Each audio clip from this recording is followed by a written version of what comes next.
রাজ্যে ফের আক্রান্ত হলো পুলিশ।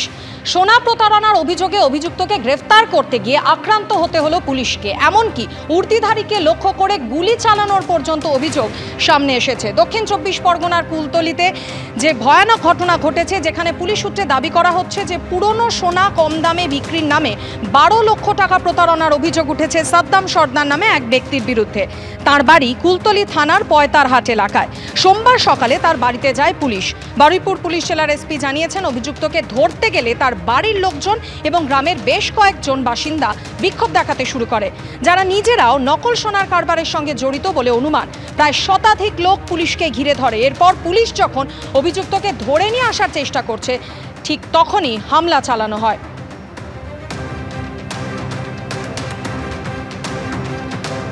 ঠিক কি ঘটনা ঘটেছিল গতকাল, সেই বিষয় নিয়ে আরো বিস্তারিত জানবো। সরাসরি কথা বলে নেবো। আমাদের সঙ্গে রয়েছেন প্রতিনিধি হিন্দল দে। হিন্দল, গতকাল দক্ষিণ 24 পরগনার কুলতলিতে যে ঘটনা ঘটলো, সোনা প্রতারণার অভিযোগে অভিযুক্তকে গ্রেফতার করতে গিয়ে যেভাবে প্রথমত পুলিশকে আক্রান্ত হতে হলো এবং তারপর তদন্তে নেমে একের পর এক যে চাঞ্চল্যকর তথ্য, যে ছবি সামনে এলেও, যে খাটের নিচে সুড়ঙ্গ, সেই সুড়ঙ্গের সঙ্গে নদী কানেক্টেড এবং সেখান দিয়েই অভিযুক্তকে কোনো রকম যদি আভাস পায় যে তাকে গ্রেফতার করতে আসছে পুলিশ, তাহলে তার পালিয়ে যাওয়ার একদম পূর্ব পরিকল্পনা সাজিয়ে রাখা, অথচ পুলিশ কিছু জানতে পারলো না এখনো পর্যন্ত তদন্তে।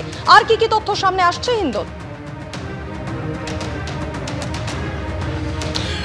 একেবারে দেখো, এই তদন্তের প্রথম পর্যায়ে পুলিশ যেটা বলছে যে দুজনকে পুলিশ গ্রেফতার করেছে, অর্থাৎ কিনা মূল অভিযুক্ত, প্রতারণার সঙ্গে যে যুক্ত সেই সাদ্দাম সর্দার, তার স্ত্রীকে পুলিশ যেমন গ্রেপ্তার করেছে, তার পাশাপাশি সাদ্দামের যে ভাই রয়েছে তার ভাইয়ের স্ত্রী অর্থাৎ সাইরুলের স্ত্রীকেও কিন্তু পুলিশ গ্রেপ্তার করেছে। এই দুজনকে গ্রেপ্তার করেছে এবং তাদেরকে কিন্তু রীতিমতো আদালতে পাঠানোর প্রক্রিয়া পুলিশ শুরু করেছে। যেটা পুলিশ সূত্রে জানা যাচ্ছে যে সাদ্দামের স্ত্রী মাসুদা সর্দার এবং সাইরুলের স্ত্রী রাবিয়া সর্দার, এদের কাছ থেকে জিজ্ঞাসাবাদ করার পর পুলিশ কিন্তু বেশ কিছু তথ্য পেয়েছে। পুলিশ যেটা জানাচ্ছে যে এই সাদ্দাম সর্দার সে কিন্তু এবং তার ভাই সাইরুল, এরা কিন্তু দীর্ঘ কয়েক বছর ধরে, প্রায় 15 বছর ধরে কিন্তু তারা এই ধরনের নকল সোনা আসল বলে বিক্রি করে লক্ষ লক্ষ টাকা প্রতারণা করেছে। বিভিন্ন ব্যক্তির সঙ্গে সেই প্রতারণার ঘটনা ঘটেছে। এমনকি গ্রামে কিন্তু বিভিন্ন রকম মূর্তি দেখানো হতো, যে মূর্তিগুলো সোনার মূর্তি, সেগুলোকে কিন্তু তারা এইভাবেই বিভিন্ন সোশ্যাল মিডিয়ায়, হোয়াটসঅ্যাপের মাধ্যমে তারা কিন্তু বিভিন্ন কাস্টমারের কাছে পৌঁছে দিত। কাস্টমাররা যখন এই গ্রামে আসতো, তখন কিন্তু কুলতলির এই গ্রামে আসার পর তাদেরকে সেই নকল সোনার মূর্তি বা নকল সোনা দেওয়ার পর তাদের কাছ থেকে টাকা হাতিয়ে তাদেরকে রীতিমতো মারধর করে এখান থেকে পাঠিয়ে দিত। কিন্তু দীর্ঘদিন ধরে পুলিশ কেন তাদের নাগাল পেল না, সেই নিয়ে একটা প্রশ্ন উঠলেও পুলিশ এখন যেটা বলছে, তারা তদন্ত প্রক্রিয়া শুরু করে সাদ্দাম সর্দারকে গতকাল গ্রেপ্তার করে ফেলার পর তখন কিন্তু সাদ্দাম সর্দারের ভাই সাইরুল, তার পরিবারের অন্যান্য সদস্যরা, তাদের দুই স্ত্রী এবং বেশ কয়েকজন তাদের সঙ্গে এই নকল সোনার কাজ করে, তারা কিন্তু পুলিশকে ঘিরে ধরে মারধর করে, পুলিশকে লক্ষ্য করে গুলি চালায়। এমনকি পুলিশের মাথায় বন্দুক ঠেকিয়ে পুলিশকে বলে যে সাদ্দাম সর্দারকে ছেড়ে দিতে হবে। পুলিশ যখন তা না করে, তখন পুলিশকে মারধর করে, পুলিশকে লক্ষ্য করে একটা ব্ল্যাঙ্ক ফায়ার করার পর তারপরে কিন্তু তারা সেখান থেকে চম্পট দেয়।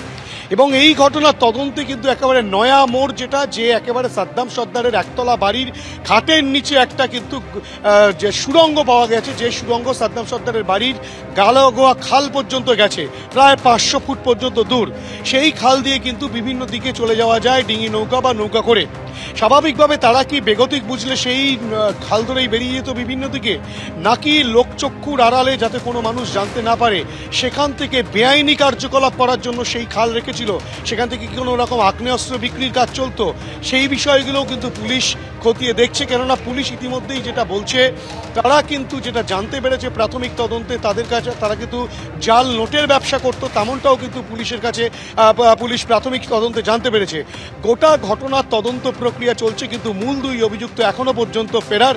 তাদের খোঁজে পুলিশ বিভিন্ন সময় বিভিন্ন জায়গায় তল্লাশি চালাচ্ছে, কিন্তু তাদের নাগাল এখনো পর্যন্ত পুলিশ না পেলেও পুলিশ যেটা বলছে, এখনো পর্যন্ত কিন্তু সেই গ্রাম এক প্রকার পুরুষশূন্যই বলা যেতে পারে। গ্রাম কিন্তু একেবারে রীতিমতো আতঙ্কে সাধারণ মানুষজন রয়েছে, যেভাবে পুলিশের ওপরে গুলি চালানোর ঘটনা ঘটেছে, সেই কারণে পুলিশ বারংবার সেখানে টহলদারি চালাচ্ছে। কিন্তু মূল অভিযুক্তরা ফেরার, তাদের খোঁজে পুলিশ তল্লাশি চালাচ্ছে, তেমনটাই কুলতলি থানা পুলিশ সূত্রে খবর।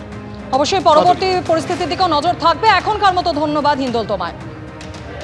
এদিকে যেমনটা আমরা দেখলাম যে দক্ষিণ 24 পরগনার কুলতলিতে সোনা প্রতারণার অভিযোগে অভিযুক্তের বাড়িতে পৌঁছলো পুলিশ। সেখানে গিয়ে পুলিশকে আক্রান্ত হতে হলো এবং তারপরে দেখা গেল যে অভিযুক্তের বাড়িতে মাটির নিচে হদিশ মিলল সুড়ঙ্গে, যা ঘিরে একেবারে শোরগোল পড়ে গিয়েছে রাজ্য রাজনীতিতে। বাইরে থেকে সাদামাটা একতলা বাড়ি, ভিতরে আন্ডারগ্রাউন্ড টানেল। ঘাট সরাতেই পা গেল সোজা নদীতে পৌঁছে যাওয়ার পথ। দক্ষিণ 24 পরগনার কুলতলিতে সোনা প্রতারণা তদন্তে গিয়ে কার্যত চোখ কপালে ওঠার মতো অবস্থা হলো পুলিশের। সূত্রের দাবি, অভিযুক্ত সাদ্দাম সর্দারের একতলা বাড়িতে মাটির নিচেও ঘর রয়েছে। সেই ঘরের ভিতর থেকে আবার খাল পর্যন্ত সুড়ঙ্গ আছে। একতলা বাড়ির পিছন দিকে একটি বন্ধ ঘর রয়েছে। এই ঘরের মধ্যেই হদিশ মিলেছে সুড়ঙ্গের। পুলিশ সূত্রে দাবি, এখান দিয়ে গা ঢাকা দিত সাদ্দাম।